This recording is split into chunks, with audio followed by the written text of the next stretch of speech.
Assalamualaikum. Sebelum nonton video ini, tarik napas dulu, baca bismillah. Perlu diketahui bahwa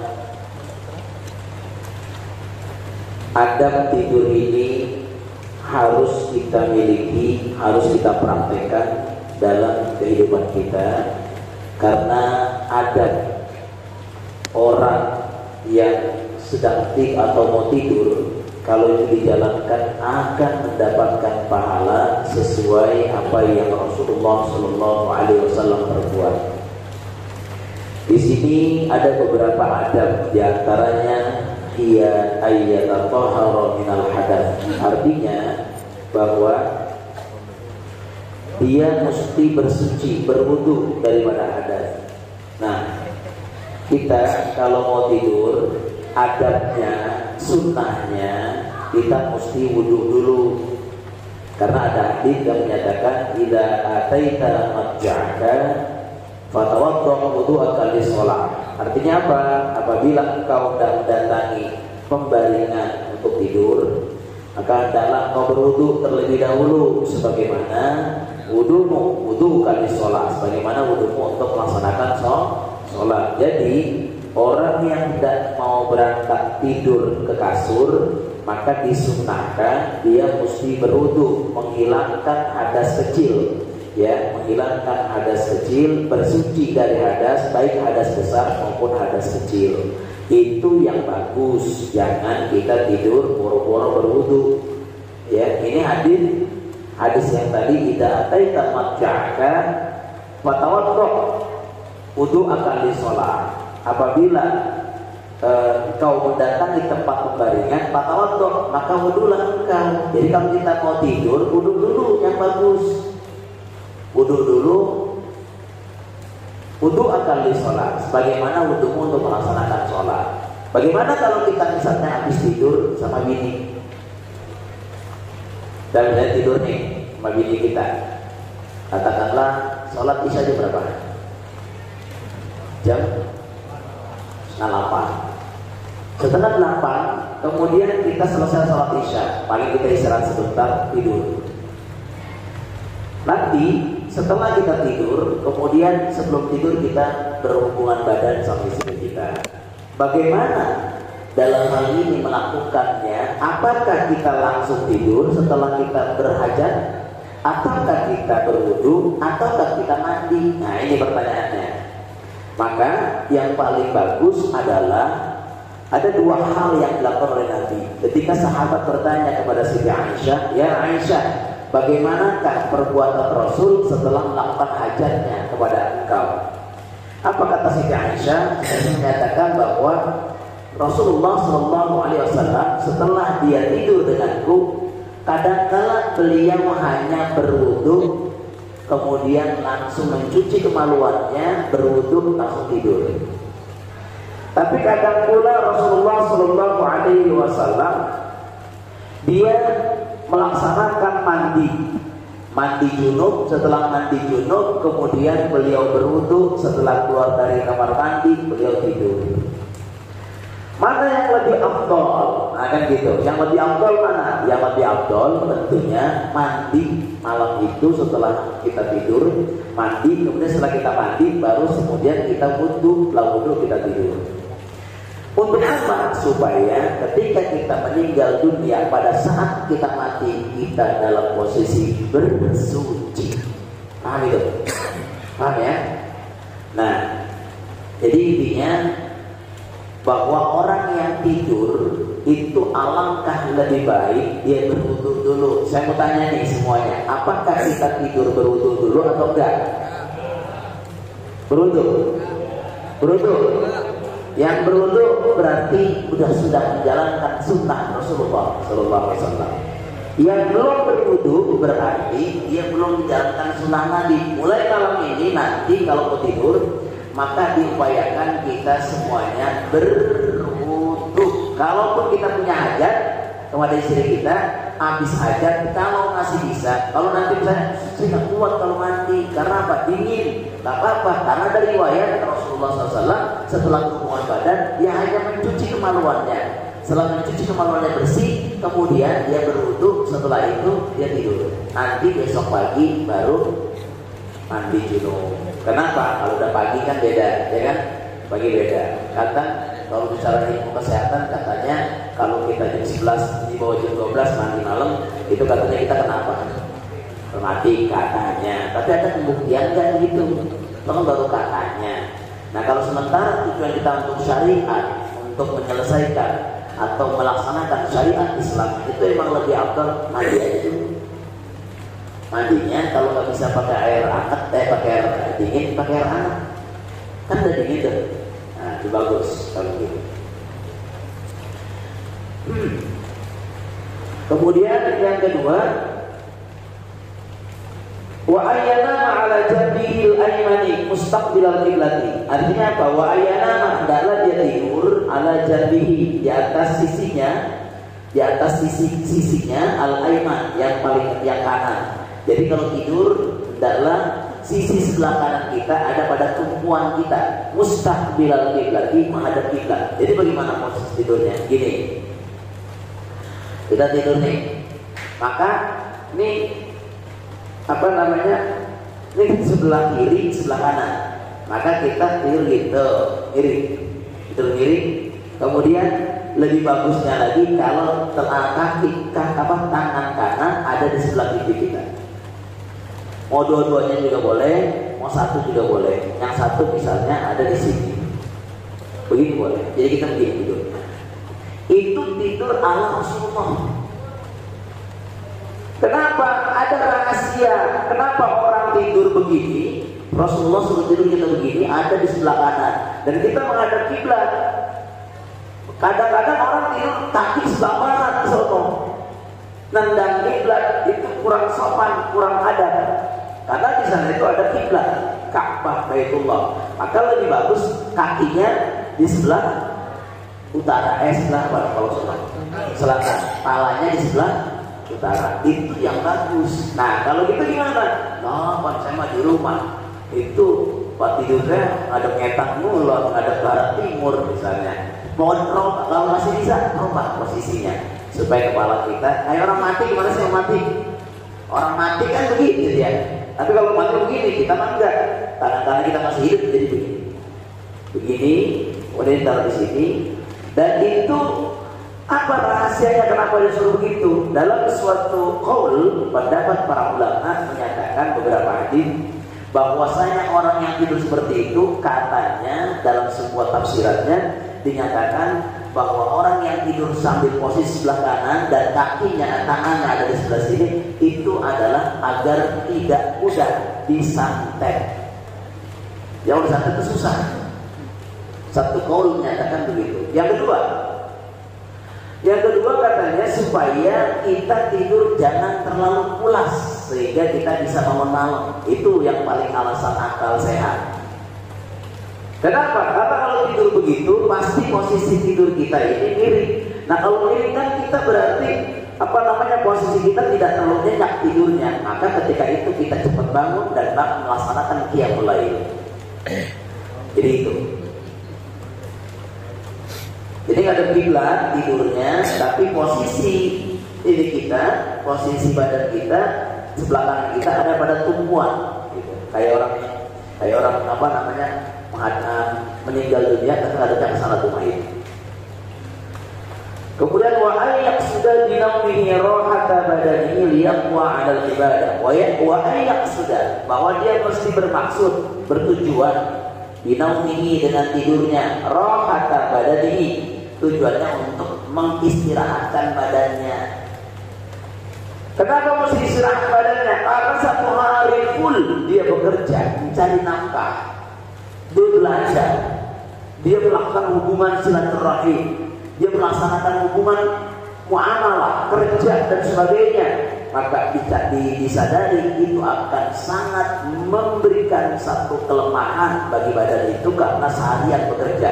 Sehingga kita tidur itu maksud kita adalah kita niat tidur untuk mengistirahatkan badan kita. Supaya apa?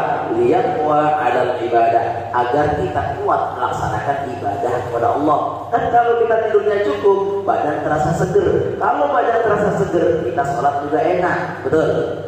Tapi kalau kurang tidur, tidurnya misalnya dia jam 4 baru tidur, orang-orang udah pada bangun supaya tahajud, dia baru tidur. Ketika orang-orang adzan, dia malah boro-boro dia bisa adzan. Kenapa dia tidak bisa adzan? Karena dia terlewat tidur, sedang tidurnya. Orang tidur baru jam 4, sedangkan subuh jam 4 dan 23, baru 23 menit dia sedang mulus-mulusnya. Dibangunin kayak temennya nggak bisa. Akhirnya dia meninggalkan sholat subuh. Ini kenapa? Gara-gara salah dalam membagi waktu tidur. Paham itu? Paham itu? Nah, padahal di dalam sebuah hadis dinyatakan bahwa kita dianjurkan oleh Nabi untuk tidak mengakhirkan waktu tidur. Karena ada hadis Nabi menyatakan, Nabi sallallahu alaihi wasallam, Nabi sallallahu alaihi wasallam bersabda, yaqra'un nauma qabla isya. Nabi memakruhkan tidur sebelum isya. Jadi ke sebelum maghrib nih, maghrib, walaupun ngantuk banget jangan tidur. Upayakan jangan tidur. Walaupun ngantuk berat jangan tidur. Tunggu isya dulu. Lalu apa? Lalu Nabi mengatakan wal hadits ba'daha. Dan Nabi memakruhkan orang yang bercakap-cakap, wal hadits, artinya bercakap-cakap, ngobrol yang tidak ada manfaatnya ba'daha, setelah isya. Jadi orang yang habis sholat isya dia ngobrol sampai malam nggak karu-karuan, maka dia ngobrol ngalor ngidul, sementara dia melek matanya, melek hanya untuk ngobrol kemana-mana, maka itu dimakruhkan oleh Rasulullah Shallallahu Alaihi Wasallam.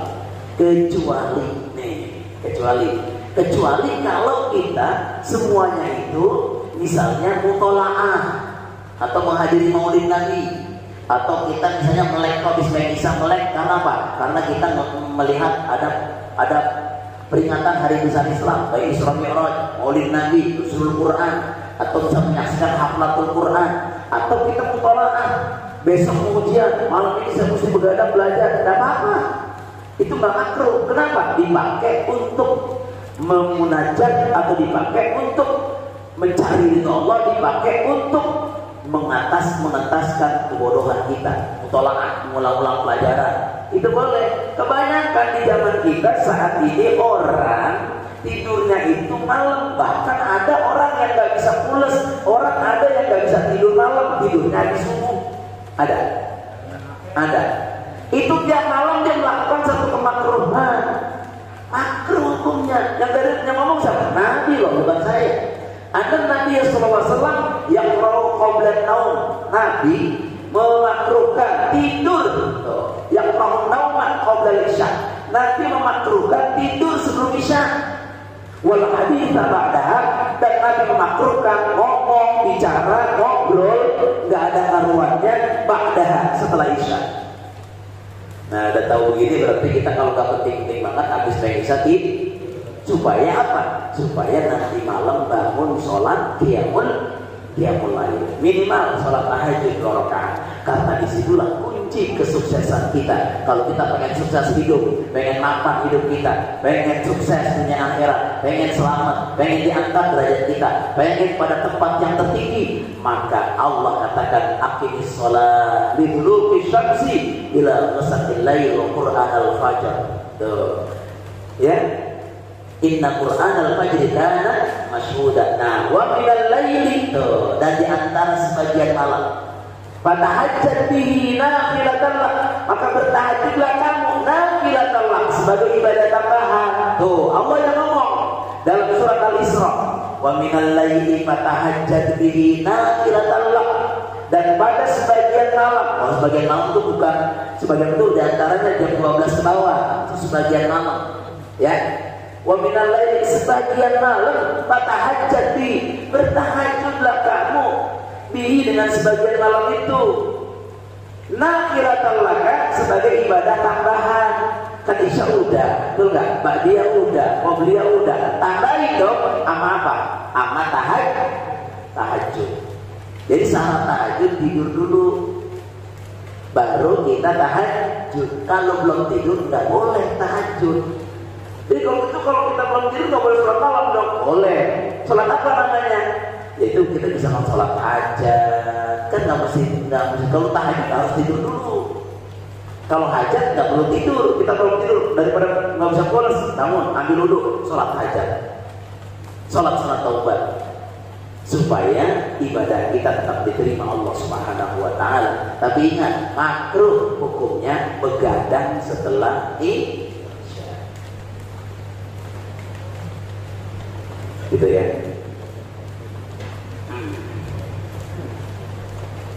Ini kebanyakan di Indonesia pada tidur apa begadang?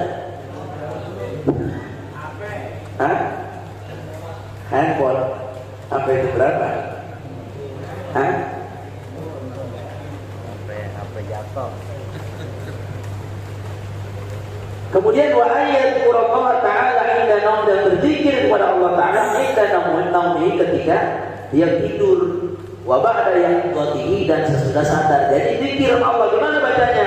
Ketika kita mau tidur zikir kepada Allah. Bagaimana zikirnya? Bismika Allahumma ahya wa bismika amut. Baca tidur. Ini doanya dipakai Nabi setiap malam ketika Nabi mau tidur. Bismika Allahumma ahya wa bismika amut. Bismika, dengan namamu ya Allah. Zikir tuh. Zikir tuh pasti ingat ayat Allah, ingat kepada Allah. Jadi sebelum kita tidur kita ingat, kita baca doa kepada Allah. Bismika Allahumma ahya wa bismika amut. Ya Allah, dengan namamu aku hidup dan dengan namamu aku mati. Kenapa kita baca doa ini? Karena tidak ada yang bisa menjamin setelah dia tidur dia bisa bangun kembali. Kalau rohnya nggak dibangkitkan, nggak dibalikin lagi, selamanya jadi mayit. Itulah makanya kita meminta kepada Allah, ya Allah, dengan menyebut namamu aku hidup dan aku mati. Bismika Allahumma ahya wa bismika amut, begitu. Kemudian apa lagi? Di samping ayat Allah Ta'ala inda naumi, ada para ulama memberikan satu tambahan.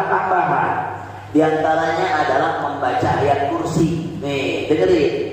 Banyak peristiwa yang dialami oleh para ulama mutaqaddimin. Ketika mereka tidur membaca ayat kursi, mereka banyak tidak bisa digoda oleh setan. Setan tidak bisa memperdaya ini orang yang lagi tidur. Mengapa? Karena dia baca ayat kursi. Allahu la ilaha illa huwal hayyul qayyum la ta'khudhuhu sinatun wa la nawm lahu ma fis samawati wa ma fil ardh man dhal ladzi yashfa'u 'indahu illa bi idhnihi ya'lamu ma bayna aydihim wa ma khalfahum wa la yuhituna bi shay'in min 'ilmihi illa ma sha'a wasi'a kursiyyuhu as-samawati wal ardh wa la yaquduhu hifdhuhuma wa huwal 'aliyyul 'azim. Baca ayat kursi satu kali minimal. Mau 3 kali boleh. Setelah ayat kursi dibaca apa? Ulama lain memberikan tambahan. Mereka berdasarkan beberapa riwayat tambahin lagi apa? Akhir surat Al-Baqarah. Apa tuh? Apa? Lillahi ma fis samawati. Sebenarnya dari amanah Rasul saja. Amanah Rasul bima unzila ilaihi min rabbi. Ditambah, kalau mau ditambah dari atas enggak apa-apa. Lillahi ma fis samawati wa ma fil ardh wa in tubdu ma fi anfusikum aw tukhfuhu yuhasibukum billah wa yaghfiru liman yasha wa yu'adzibu man yasha wallahu ala kulli syai'in qadir. Terus amanah Rasul bima unzila ilaihi min rabbihi wal mu'minun kullun billahi wa malaikatihi. Terus wa kutubihi wa rusulihi la nufarriqu baina ahadin min rusulihi wa qalu sami'na wa ata'na ghufranaka rabbana wa ilaikal masir. Terus la yukallifu Allahu nafsan illa wus'aha laha ma kasabat wa 'alayha ma iktasabat. Terus rabbana la tu'akhidna in nasina aw akhtana rabbana wa la tahmil 'alaina isran kama an'amtahu 'alal ladzina min qablina rabbana wa la tuhammilna ma la taqata lana bihi wa'fu 'anna waghfir lana warhamna wa'fu 'anna waghfir lana warhamna wa'fu 'anna waghfir lana warhamna anta maulana fansurna 'alal qaumil kafirin. Baca itu akhir surat Al-Baqarah. Untuk apa? Supaya tidak digoda setan, jin, iblis memperdaya kita, dan untuk menghindari agar tidak mimpi buruk. Setan bisa main-mainin kita loh dalam mimpi. Itulah makanya orang kadang-kadang bangun tidur, apa lagi tidur mimpi menjerit-jerit. Kenapa? Diperdaya sama setan. Lihat kalau dia kayak bisa begini, kenapa? Tidurnya baca doa apa? Enggak. Jangan-jangan tidurnya pada pegang handphone, kalau ibunya blok tidur handphonenya di sampingnya. Banyak begitu, banyak kan? Banyak, boro-boro baca doa. Saya udah ijazahin ya, kursi sudah saya ijazahin kepada semua jamaah, kecuali jamaah-jamaah yang baru. Saya ijazahin bahwa baca kursi ini amalan Rasulullah. Rasulullah selalu baca kursi dalam semalaman berapa kali? 8 kali. 5 kali itu sholat 5 waktu. Habis sholat jangan lepas kursi. Kenapa? Di dalam hadis musalsal itu dijelaskan bahwa kalau kita baca itu setiap hari setiap malam, insya Allah itu faedahnya apa? Agar kita, ini yang paling utama, agar kita dimasukkan dalam surga Allah Subhanahu Wa Taala. Ini baca itu sih. Nanti insya Allah yang tidak belum dapat minggu depan saya ijazahin. Hadis musalsal itu dari Nabi cuma baca sama sahabat ijazahnya baca lagi sahabat baca lagi sahabat sampai kepada kita. Saya dapat ijazah ini dari Kiai Rahmatullah, dia orang Banjarmasin tapi dia udah lama di Mekah hampir 50 tahun. Ketika dia berkunjung ke sini ke Indonesia, kami ditelepon. Setelah kami ditelepon, kami berangkat ke sana. Dia kakaknya Kiai Nasrullah Jamaluddin. Jadi ijazah ada satu buku begini yang belum saya ijazah. Di sini saya tanya, boleh nggak saya ijazah ke jamaah? Boleh. Ini baru 2 saya ijazahin. Apa? Ayat kursi 1, yang satu lagi doain Allahumma inna nas'aluka ala dzikrika wa syukrika wa husni ibadatik. Itu dibaca setiap hari itu. Setiap habis sholat baca tuh. Allahumma inna nas'aluka ala dzikrika wa syukrika wa husni ibadatik. Apa artinya? Ntar saya jelasin. Itu baca kursi ya 5 kali habis sholat. Terus kapan lagi? Siang 1 kali. Kan 5 kali nih. Siang baca sekali berapa berarti? 6. Baca lagi apa? Malam 6 1 kali. Berapa berarti ya? Pokoknya malam baca sekali. Berapa kali berarti? 7 kali. Terus apa? Entar mau tidur sekali. Berarti berapa? 8 kali baca kursi. Insya Allah berdasarkan hadis musalsal ini orang masuk surga. Amin. Nah, yang belum dijazain nanti minggu depan. Minggu depan saya ijazahin kursi. Ya. Nah, di samping itu apa lagi baca? Qul huwallahu ahad. Baca. Ingat, ini untuk apa? Ini bagus banget. Baca. Untuk apa? Mengesahkan hati kita. Semoga Allah lah sebagai tumpuan kita. Allahu ahad, Allahus samad. Qul huwallahu ahad. Meyakinkan kita bahwa Allah itu hanya satu. Allahus samad, Allah tempat bergantung. Jadi ketika kita mati, kita dalam kondisi beriman, bertakwa kepada Allah SWT. Baca tuh Allah baca. Habis Allah apa? Baca berdasarkan hadis Nabi. Berdasarkan hadis Nabi apa? Baca juga Qul a'udzu birabbil falaq. Baca Rabbil falaq minimal sekali-sekali. Habis baca lagi apa? Qul a'udzu birabbin nas. Setelah itu selesai tidur. Insyaallah tidurnya membawa berkah. Di dalam tidurnya dijaga oleh para malaikat Allah. Jangan dikata ada orang yang berbuat zalim, nyantet dan sebagainya. Ini dijaga oleh para malaikat Allah. Itu namanya wa ayyadhkurullaha ta'ala inda naumihi wa ba'da yaqdihi. Habis bangun tidur jangan langsung begini ngomong langsung bangun ngomong ke anak ke WC. Padahal belum jongkok dulu untuk menstabilkan darah kita. Bangun gitu dulu, jangan banyak. Kalau kita tidur lagi, begitu lagi, ini iketan 3 lagi. 3 lagi kita diikat, ini diikat.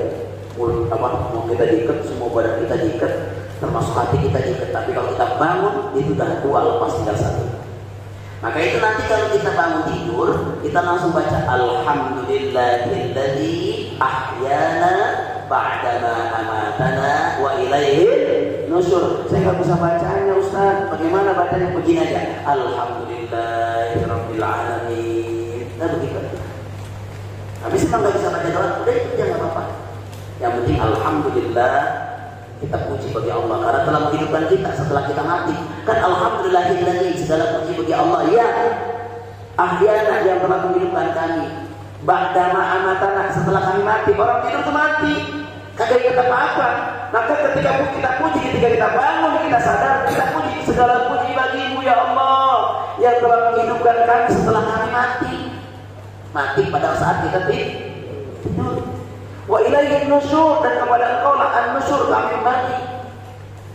Itu baca doa, mau tidur baca doa, setelah kamu tidur baca doa. Baca doa nggak nih? Pada baca doa nggak? Alhamdulillah. Waqad kana Nabi sallallahu alaihi wasallam, dan sungguh Nabi sallallahu alaihi wasallam idza aqada matja'u, apabila Rasulullah hendak pergi ke tempat tidur, matja'u, tempat pembaringannya, tempat tidur maksudnya. Minal laili, daripada waktu malam. Apa? Maka di sini Rasul katakan wada'a yadahu tahta khaddi, maka dia meletakkan tangannya di atas pipinya. Tuh Nabi ini tuh, di tangan kanan di belakang tuh, di pipi tidurnya tuh. Tuh Nabi kalau tidur begitu, ntar kalau tidur begitu, jangan tidur ada orang tidur kurang. Begitu. Nabi larang, ada seorang sahabat namanya siapa? Ini anak daripada Abu Dzar Al-Ghifari. Dia saat itu tidurnya terlungkup. Nabi masuk ke Masjid Nabawi. Nabi lihat itu anak Abu Dzar Al-Ghifari. Ternyata ketika itu dibangun sama Nabi. Bangun, pindah posisi kamu, tidurlah. Apa kata Nabi? Berbaringlah kamu alal aiman, atas apa? Sebelah kanan. Jadi miring sebelah kanan. Gitu. Jadi artinya gimana? Nabi suruh tidurnya sahabat anak Abu Dzar Al-Ghifari ini berpindah posisi dari telungkup menjadi apa? Miring kayak dia. Mana? Boleh nggak miring sebelah kiri? Nih misalnya kita begini, ngadep kiblat. Sekarang kita rombak ke sini, boleh nggak? Dalam satu hadis menyatakan boleh. Cuman manfaatnya apa? Nih kalau kita begini, manfaat kita ini jantung kita aman, karena tidak tertumpu. Tapi kalau ini kita balik begini, jantung kita ada di sini, dia tertekan, maka kurang bagus buat pernapasan. Gitu. Jadi kalau begitu, lalu bagaimana? Boleh saja, silakan. Tetapi yang lebih afdal miringnya menghadap